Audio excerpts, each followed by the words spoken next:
Hello. We're reading the Bible this week at the Eastside Church of Christ in Baytown, Texas. I'm Zeke, and this is a summary of our reading for September 13th through the 19th, 2020. As we continue in the book of Isaiah, there are several points of interest, several significant points in our reading of Isaiah this week.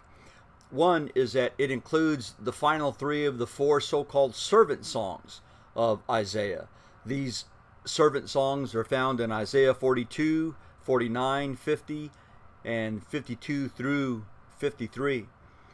This special servant that Isaiah speaks of is depicted as not only a royal figure, but sometimes he seems to be representing Israel itself in its most ideal form.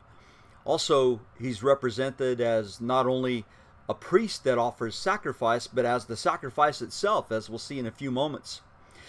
Isaiah predicts that this special servant of God is going to deliver the world from the prison of sin.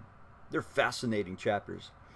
Also of significance is the specific mention of Cyrus. Now, we noticed him in last week's reading at the end of Isaiah chapter 44, but he's mentioned again in Isaiah chapter 45. Cyrus is the future king of Persia, and he's depicted also as a servant of God. And it's not necessarily that Cyrus was a worshiper of God, but rather that he would be used by God for God's own purpose, and he was. That purpose would be to release God's people from the exile that they had been in Babylon and be allowed to return and resettle back in Jerusalem.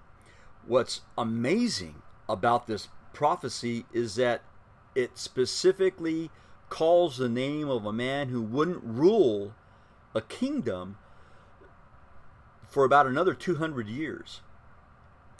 Isaiah chapter 55 moves us, or rather 53, moves us into one of the most famous of the servant songs. Of course, the Messiah is portrayed as an unexpected yet sorrowful, suffering Savior.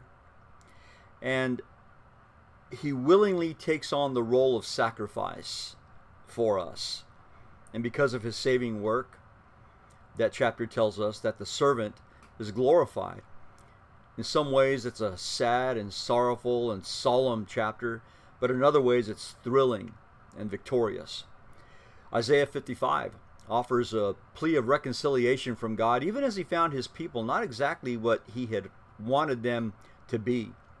And it's followed by this vision of a restoration that seems to be more than just the merely resettling of physical Israel into Jerusalem. There seems to be some spiritual significance to this as well, and that spiritual significance continues on through the end of the book of Isaiah and the closing chapters, and we'll make more comments about that as we finish up the book next week. Meanwhile, in our New Testament reading, we're treated to another famous chapter, the chapter of love in 1 Corinthians 13, where Paul says that without love, all is vain. Then he moves on to deal with the decorum of spiritual gifts, specifically tongues, in 1 Corinthians chapter 14, and their use in worship in that time when they were prevalent.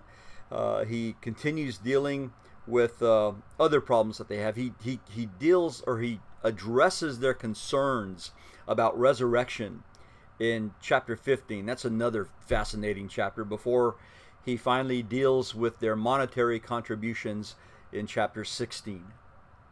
In the Psalms this week, Psalms 69 and 70 are pleas to God from deliverance from the psalmist's enemies, while Psalm 128 is a wonderful blessing on the house of the man who fears God.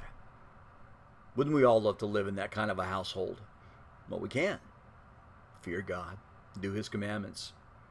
Well, that's a summary of this week's reading, and we'll see you next week. God bless you.